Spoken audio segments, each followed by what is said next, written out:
Look, I know historical fiction isn't the same as fantasy, but it does sort of check all the same boxes. I mean, cool guys with swords, fantastical settings, and most of the time, it's not even that historically accurate. So today, we are going to be talking about history, Gladiator II, and why we are so obsessed with the Roman Empire. From internet trends to blockbuster movies, the social zeitgeist has been obsessed with the Roman Empire for quite some time now. And with the recent release of the Gladiator II trailer, a sequel to the legendary Ridley Scott's classic movie Gladiator, as well as, Peacock's announcement of another Rome-based drama for those about to die, I thought it would be good to talk about the Roman Empire from a storytelling perspective. Have you ever heard the phrase, "truth is stranger than fiction"? Well, the Roman Empire is quite possibly the greatest example of that. Wars, emperors, unique governing structures, philosophy, art, architecture, and the struggle for civilization in a world where seemingly none exists.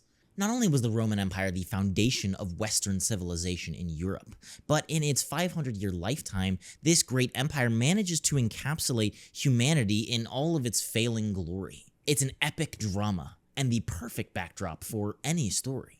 Whether we're talking about Warhammer 40k, the Codex Alera, or anything else in between, the Roman culture, aesthetic, and just general influence runs rampant in our own modern-day sci-fi and fantasy culture. J.R.R. Tolkien, author of The Hobbit and The Lord of the Rings, when speaking about the idea behind his own work, was quoted saying, "I had a mind to make a body of more or less connected legend, which I could dedicate simply to England.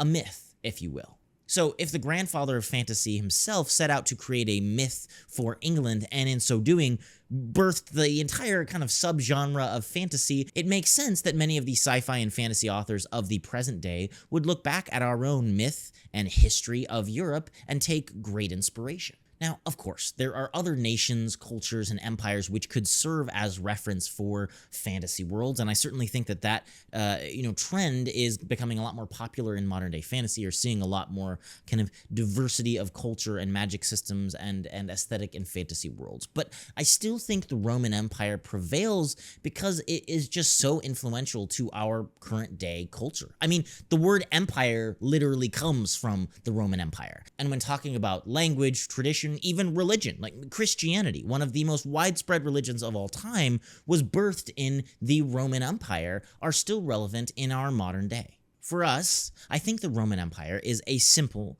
contained, yet sufficiently distant example of the human condition. And given the evergreen nature of our humanity, this would explain some of the Roman Empire's perseverance relevance. Now, specifically, I think the idea of the gladiator is something that has uniquely captured our attention and the attention of the entertainment industry at large. And ironically, I think the reason it captures our attention is the very same reason it captured Roman citizens' attention in ancient times. It's entertaining.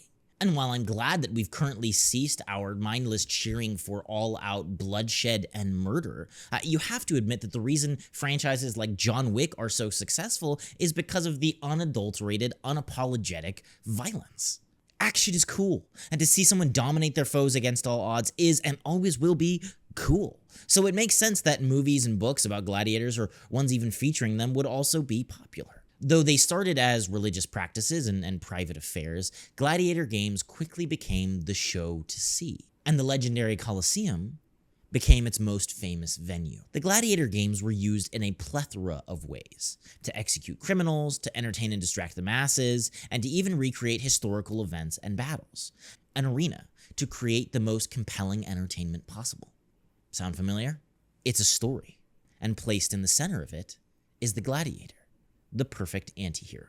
Now, while the term antihero is often thrown around lightly, an antihero is a central character in a story, movie, or drama who lacks conventional heroic attributes. We tend to soften the definition to heroes who haven't shaved in a few days, but I think in its purest form, the antihero is something much darker. A character barely better than the villain. An antagonist who does good. And that's your gladiator. See, while many gladiators were slaves, many others chose that as a career. Because of the risk, skill, and physical prowess required, it was a job that paid well. Good food, good housing, love and devotion of the people. In the world of ancient Rome, that was a good deal. Which brings me now to Gladiator II. and the trailer that just dropped this week. The sequel has been in the works for almost 7 years now, and for all of the 7 years, I was dreading the stain on the original film's legacy that it would be. I know. My wife already told me I'm way too positive these days. My point is, I was concerned. I loved the original film with Russel Crowe, and this seemed more likely a marketing ploy than a franchise which really needed a sequel. And having seen the trailer, I think I was right. Now, I'll be the first to admit, this film looks awesome. It has a star-studded cast, and I'll pretty much watch Denzel in anything, but its connection to Gladiator is essentially non-existent, which, if I had to choose between a lackluster sequel or this, I certainly would choose this. In the modern Hollywood landscape, if what it takes to tell an original story is repackaging it as a sequel or part of another IP, that's a little depressing on the one hand, but at the same time, I'm actually okay with that. From the looks of it, Gladiator II is promising more action, more political schemings, and a gorgeous historical recreation of ancient Rome. So, against my better judgment, I gotta admit, I'm excited. But what did you guys think of the Gladiator II trailer, and why do you think we're all so obsessed with ancient Rome? Let me know in the comments down below, and as always, keep reading, keep writing, and I'll see you all in the next video.